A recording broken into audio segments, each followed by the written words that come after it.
real pleasure to introduce Joanna Horenko-Dudek from Danish Crown. As you might guess, the company's based in Denmark, food producer. Joanna, over to you. Thank you very much. Let me test the technology, how it works. If it does, yes, it does. Thank you. Yeah. Okay, welcome everyone. It's a pleasure to be here and meet all of you. My name is Joanna, and as he said, that I came here from Danish Crown Global Business Services, where I am the director of the Center of Excellence responsible for transforming procurement. Today, the subject of my presentation is technology adoption and the challenges with that. But honestly speaking, I'm not going to talk about technology almost at all. Why? Because I believe that first, people create technology, people use technology, and the technology is for us. So I will be talking in people in technology world. Okay, so procurement technology adoption. I always thought that in our digitalized world, the adoption of new technology would be very simple, or definitely easier than before. But if that were the case, I wouldn't be here, and you wouldn't be here, right? But what do you think? Do we challenge? Do we have some challenges? Do we face some difficulties? Do we or not? Do we? Okay, because you are here, right? You want to know how to deal with that. And indeed, our research shows that we have some challenges with technology adoption. It may be lack of clear why. We are not able to clarify what we would like to achieve, right? It may be lack of competencies among our people who are responsible for driving transformation or who are the receivers of the technology. It may be very common fear of unknown. We are all feared of unknown. It can be also high costs. We don't like to spend money, right, as a company. That's obvious. And it may be also some challenge with the change management. Or, last but not least, I think something what was important for our company is the company culture. Long story short, our goal in Danish Crown was to drive the transformation. But we knew that we are a complex matrix organization. You need to know, because that's quite important, why we face some technology adoption, is that Danish Crown consists of 6 different business units. We are the meat producer, food producer. And all these business units work pretty independently. Of course, they are connected by the group strategies, by the group procurement and so on, group finance, etc. But in our organization, everyone can say no. And that's the same with the procurement. Our procurement organization is also scattered. We have a group procurement, which is responsible for driving transformation, for implementing new technology, for compliance, and so on. But we also have very strong local procurement organization, which work independently. And what is even worse, our local procurement organization is also scattered and not always professionalized. In other words, in Danish Crown, everyone who has an access to the tool can buy. So you can imagine how hard it is to agree the common way of working.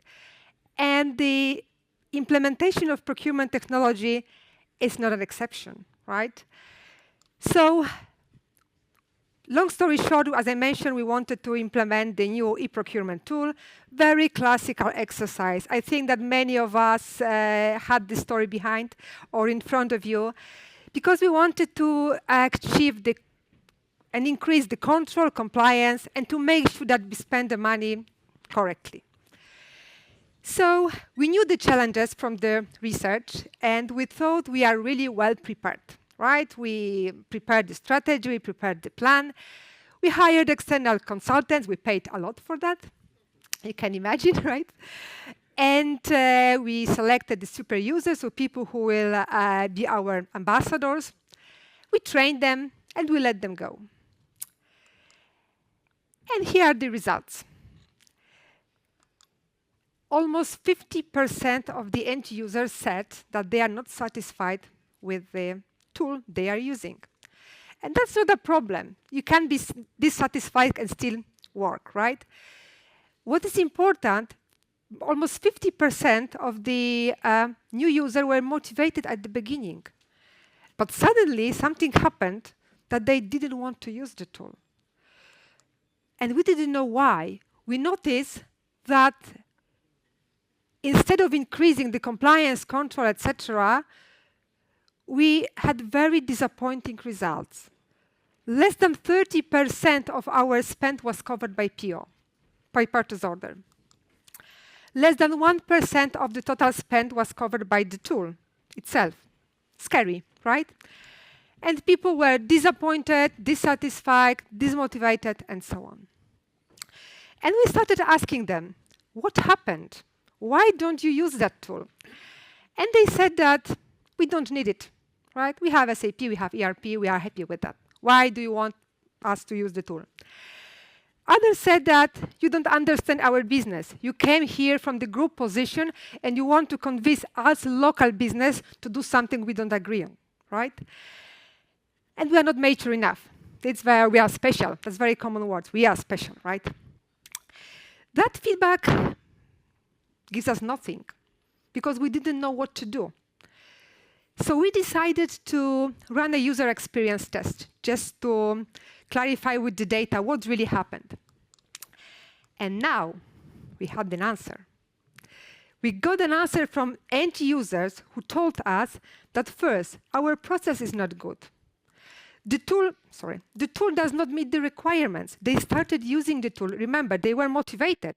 They wanted to use it, but suddenly they realized that it doesn't work because they need more data, they need more training, etc. Training was inadequate. We tried to train the people in the same way, forgetting that they're coming from different environments. So what we did? We had to come back to very fundamental question. What we would like to achieve while implementing the technology. Is it our goal to implement the tool at all costs, regardless of the needs, or do we really want to increase the compliance, control, transparency, etc.? And we knew that the answer is number 2, right? So we chosen the different approach. Instead of talking about the compliance and standardization, we decided to redesign the usage of the tool. We had our former technology, which supported us, right, SAP, and we decided to focus on 2 topics. First, use the e-procurement tool for admin stuff, and then use ERP for the production-related side, right, to meet people's requirement. And then another lesson learned was that we couldn't drive the transformation from the group perspective. We have to go to the business, to local business unit, and meet the people, listen to them, and get their requirements. So we built a strong partnership with the local representatives, who were our ambassadors, who were accountable for this transformation and for the tool implementation. Another thing is that we sometimes had to compromise. When we got the very strong pushback from a group of people and we couldn't deal with that, we decided, okay, we allow you not to use the tool, but instead of that, for very important spend like CAPEX, we told them, okay, but here we cannot compromise. You have to use the tool. And we decided also to professionalize a little bit our procurement organization. You can imagine that training 25,000 people who are living, coming, etc., is very hard. So we decided, in cooperation with the local businesses, to select few people from each and every organization who are responsible for buying. I know that sometimes it's not very popular because people want to, buy quickly, efficiently, without waiting for somebody else. But in our organization, it worked. So, what is our recipe to achieve the technology adoption? As I mentioned, technology has to fit for purpose. That's point number one. And there will be my strong message to all the tool providers. Listen to your customers. They really know what they want to achieve. I know that it's very easy to support the customer during the buying process, right? Selling and buying process. But then, after that, sometimes we are getting lost. We don't know what happened, right? So the collaboration and slight pressure to the tool provider was a key from our perspective. We started talking to the tool provider and making sure that they also change the system to meet our needs. What else is continuous monitoring? We really believed that when we implement something, when we train the people and secure, let's say, help desk, we are okay. No, we are not okay. You need to retrain, remind the people how to use it. You need to be very, very close to the end users. Because the tool is not only for us, the managers, leaders who want to see the fancy reports. The tool must be flexible, must be user-friendly for all users. Local ownership, this is what I already mentioned, right? So not from group perspective, not from the group position, especially in the cultures like ours, when I have mentioned everybody can challenge the decision from the management, but the accountability within the local organization. Last but not least, value appropriation. I'm not talking about value added something, right? Because people don't understand that. The value must be appropriate for the people who are using technology. And time matters. What I'm saying that because you may have this experience that sometimes when you would like to implement something quickly, it matters what is the status of the organization. Is it a crisis or not? And from our experience, crisis or very difficult situation is a really good driver of transformation adoption. Especially if you put some goals into your key people that you should use this technology, is, let's say 80% of the spend should be covered by the new technology. And if it depends, if the salary and the annual bonus depends on that, you can imagine that the motivation increases. And we achieved something. We're still far away from being perfect, but we have some good results. We managed to implement our e-procurement tool in 60% of your business units. The spend coverage, it's not great, right? It's 3%.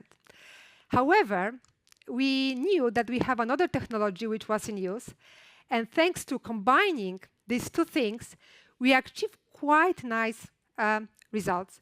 So 100% of our company codes are using the technology, SAP or e-procurement, right? Depending on the need, depending on the type of the spend. And we managed to cover 80% of our spend. What is good, we are increasing that. So we are not stopped. We will be continuing that in the next months, probably years, we'll see. But one of the biggest achievements, thanks to that exercise, it was the changing people mindset, that they can adapt to the new technology. They don't need to call the vendor. They can quickly, efficiently buy something using the tool. And of course, the last but not least, the partnership with the local businesses. They stopped telling us that we don't understand them. They start asking, come to us and implement that. Very good example we have with our Dutch business units, which came to us, to the group, and said, we want to have this e-procurement tool. It's fantastic. So it's not easy. Sometimes it's easier, sometimes it's more difficult. But these few points I mentioned a minute before, for us was a game changer, really. So dear providers, listen to your customers, and dear companies, make sure that the technology you want to implement fit for purpose. Thank you. If there are questions, I think we have still a few minutes, right? We have time for one question. If there's a hand in London, yes, sir. Yeah, my question. A microphone is required. I'll run and get the microphone. Just plug me in.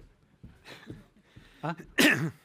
You got your own microphone. I got my own microphone. Okay. My question would be: Sure. you've got this adoption, you've increased the amount of spend under management, and you have more visibility now. Has that impacted the value of? Are you seeing spend decrease because of that? Yes, definitely. That was the goal. Okay, excellent. And you're Otherwise, able we'll to stop. track that. Right. I think the other question is, you talk about the e-procurement tool. What is that tool? I will tell you after that. Very The discreet. representatives are not here, so Oh, okay. Fair. as far as I know. Thank you. Joanna, that Yep. was amazing. Thank you very much. And Thank I you. think you're describing a lot of challenges that other Oh, yes. companies will face. Is getting the people on board is the That's big takeaway. I think I would say that's. Joanna from you very Danish much. Crown, thank you very much indeed. Thank you. Thank you.